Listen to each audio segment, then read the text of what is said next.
సారాన్ని మనం వెలికి తీయాలి. మీ అంతర్గతంగా ఉండే విశ్వం యొక్క లోతులను అన్వేషించాలి. అత్యంత లోతైన ప్రశ్నలకు సమాధానాలను కనుగొనాలి. నేను ఎవరు? ఈ చిన్నపిల్లని చూడండి. ఈ పాప తన ప్రతిబింబాన్ని చూస్తుంది. చూసి ఈ శరీరమే నేను అనుకుంటుంది. నిజంగానే ఈ శరీరమే నేనా? ఈ మనసే నేనా? చూద్దాం. ఈ ప్రయాణం చేసి చూద్దాం. ఈ బాబును చూడండి. ఇతని పేరు అర్జునుడు. ఈ అర్జునుడు ఒకరికి కొడుకు, ఒక బడిలో విద్యార్థి. అతను ఒకరికి స్నేహితుడు, అలాగే ఒక పాపకి అన్న. మరి ఇన్ని ఇతను వేరువేరా లేక ఒకటేనా? ఒకరికి కొడుకైన వాడే ఒక బడిలో విద్యార్థి. ఒకే మనిషి ఇన్ని రకాల మార్పులు ఎలా చెందుతాడు? ఒకానొకప్పుడు ఇతను సంతోషంగా ఉన్నాడు, ఇంకొకప్పుడు దుఃఖంగా ఉన్నాడు. మరి మారిపోయాడా? మళ్ళీ సంతోషంగా మారిపోయాడు. అంటే ఇతను ఎప్పుడు మార్పు చెందుతూ ఉండే మార్పు చెందనిది ఏదైనా ఉన్నదా అనే విషయం మనం ఆలోచించవలసిన విషయం. ఇతను తనను తాను వివిధ రకాలుగా వర్ణించుకుంటున్నాడు.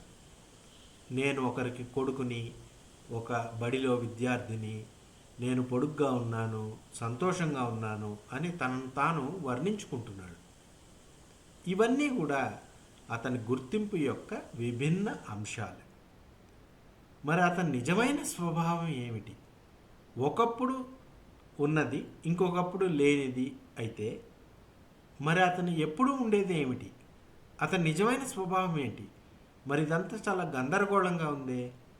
దీని గురించి కొంచెం లోతుగా అన్వేషిద్దాం, తెలుసుకుందాం. ఈ ప్రశ్నలకు సమాధానం తెలుసుకుందాం. చూడండి, ఈ బెలూన్ ఉదాహరణ చూడండి. బెలూన్ ఉన్నది. ఈ బెలూను రకరకాల రంగులతో ఉన్న చర్మాలతో ఉన్నది. ఇందులో గాలి నింపినప్పుడు విస్తరిస్తుంది. గాలిని తీసేస్తే కుంచుకుపోతుంది. మన శరీరము మరియు మనస్సు కూడా బెలూన్ యొక్క బయట చర్మము వంటిది. దానిలో ఉండే గాలి ఏదైతే ఉన్నదో అటువంటిదే మన శరీరంలో కూడా ఒక చైతన్య పదార్థము ఉన్నది, ఒక ఆత్మస్వరూపం ఉన్నది, ఒక శివస్వరూపం ఉన్నది, ఒక జ్యోతి స్వరూపం ఉన్నది, ఒక ఆత్మస్వరూపం ఉన్నది. అది బెలూన్లో గాలి వంటిది అని మనం తెలుసుకోవాలి. ఈ పిల్లవాడిని చూడండి. ఇతను ఒకరోజు రాత్రిపూట నిశ్శబ్దంగా కూర్చున్నాడు. ఒక అద్దం ముందు కూర్చొని ఆలోచిస్తున్నాడు. నేను ఈ శరీరాన్ని కాదు, మనసును కాదు అయినప్పుడు ఇవేవి కానప్పుడు నేను ఎవరు? అసలు నా స్వరూపం ఏంటి? అతను మొబైల్ ఫోన్ చూడకుండా, టెలివిజన్ చూడకుండా నిశ్శబ్దంగా కూర్చొని ప్రశాంతంగా ఆలోచిస్తున్నాడు. నేను ఎవరు? నా స్వరూపం ఏంటి? చాలా విలువైన ప్రశ్న. అప్పుడు అతనికి ఒక అనుభూతి కలిగినది. అతనిలో ఒక ప్రశాంతత, ఒక వెచ్చదనం హృదయస్థానంలో కలిగినది. అతనికి నేను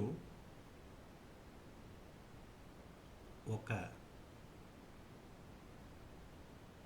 తెలివిని, తెలుసుకునే శక్తిని, ఆత్మస్వరూపాన్ని, శాంతి స్వరూపాన్ని, ఒక ప్రశాంత స్వరూపాన్ని, ఒక ప్రశాంతమైనటువంటి వెలుగు నాలో ఉన్నది.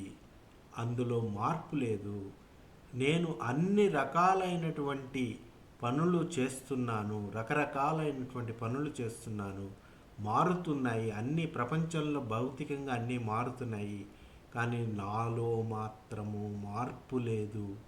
నేను అలాగే ఉన్నాను. నా ఆత్మలో ఎటువంటి మార్పు లేదు.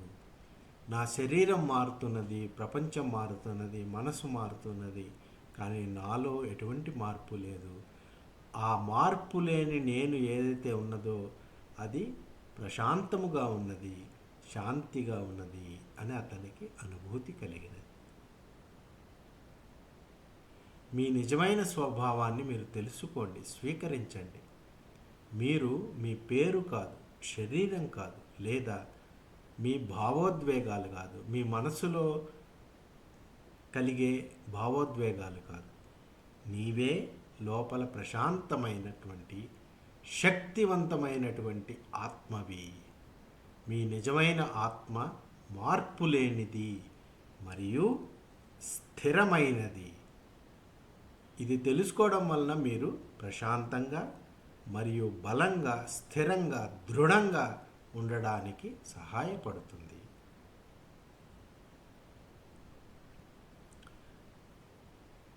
ఒక శరీరము పుట్టినప్పుడు 1 అడుగు పొడుగు ఉంటుంది. అదే పెరిగి ఒక చిన్న బాలుడిలాగా అవుతుంది, బాలికలాగా అవుతుంది. అదే పెరిగి ఒక యువకుడిలాగో యువతిలాగో తయారవుతుంది. అది అలా ముందుకు శరీరం వెళ్తూ ఉండగా అదే ముసలితనానికి లోనవుతుంది. తరువాత శరీరము పడిపోతుంది, మరణిస్తుంది. అయితే ఈ అన్ని దశల గుండా ఉండేటటువంటి ఆత్మలో మాత్రం ఎటువంటి మార్పు లేదు. ఒక 5 ఏళ్ల బాలుడిలో ఉండే నేను అనే భావన, 10 ఏళ్ల బాలుడిలో బాలికలో ఉండే నేను అనే భావన, 20 ఏళ్ల బాలుడు బాలికలో ఉండే నేను అనే భావన, 50 ఏళ్ల ఉండే వారిలో ఉండే నేను అనే భావన ఒకటే.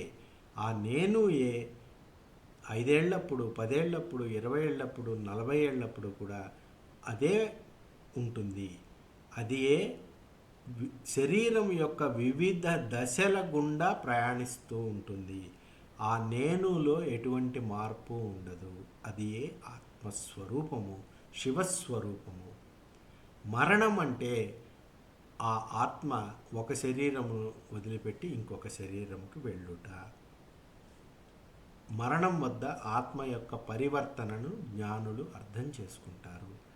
ఆత్మ నాశనం లేనిది, ఆత్మకి నాశనం లేదు మరియు మార్పు లేనిది. ఆత్మలో ఎటువంటి మార్పు లేదు. దానిని ఏది కూడా ఏమీ చేయలేదు. దానికి వచ్చినటువంటి భయమేమీ లేదు. ఈ విషయం మనకి ఈ విద్య ద్వారా తెలుస్తుంది. నాశనం లేని ఆత్మ గురించి భగవద్గీతలో శ్రీకృష్ణ పరమాత్మ అర్జునుడికి చెప్పినాడు. నాశనం లేని ఆత్మ శరీరం అంతా వ్యాపించి ఉంటుంది. నాశనం కాని ఆత్మను ఎవరూ నాశనం చేయలేరు.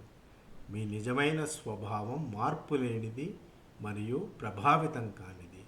దేనివల్ల కూడా మీకు ఎటువంటి భయము లేదు. మీ ఆత్మను ఏదీ నాశనం చేయలేదు. అందుచేత పిల్లలారా, మీరందరూ స్థిరంగా, నమ్మకంగా, హాయిగా, భద్రంగా ఉండండి. నిజమైన ఆత్మ ప్రాపంచిక మార్పుల ప్రభావానికి లోను కాదు. ప్రపంచం ఎంత మారిపోతున్నా మీకు వచ్చినటువంటి లోటు ఏమీ లేదు. ఏది ఉన్నా ఏది లేకపోయినా ఆత్మలో వచ్చే మార్పు ఏమీ ఉండదు. ప్రపంచంలో ప్రతిదీ నిరంతరం మారుతూ ఉంటుంది. మీ నిజమైన స్వభావం మాత్రం మారదు మరియు అది శాశ్వతమైనది. దానికి మరణం లేదు. మీరు ప్రపంచంలో జరిగే నాటకానికి, మార్పులకు సాక్షిగా ఉండండి. మీ శరీరం మారిపోతూ ఉంటుంది, మీ మనసు మారిపోతూ ఉంటుంది. ఒకానొకప్పుడు మీరు సుఖంగా, సంతోషంగా ఉంటారు, ఇంకొకప్పుడు దుఃఖంగా ఉంటారు. ప్రపంచంలో ఎన్నో విషయాలు జరుగుతూ ఉంటాయి. వీటన్నిటినీ ఒక సినిమా చూసినట్టు చక్కగా సాక్షిలాగా చూడండి. ఓ పిల్లల్లారా, హాయిగా, భద్రంగా ఉండండి. మీకు వచ్చినటువంటి భయమేమీ లేదు అని భగవద్గీత చెప్తున్నది. సంతోషం.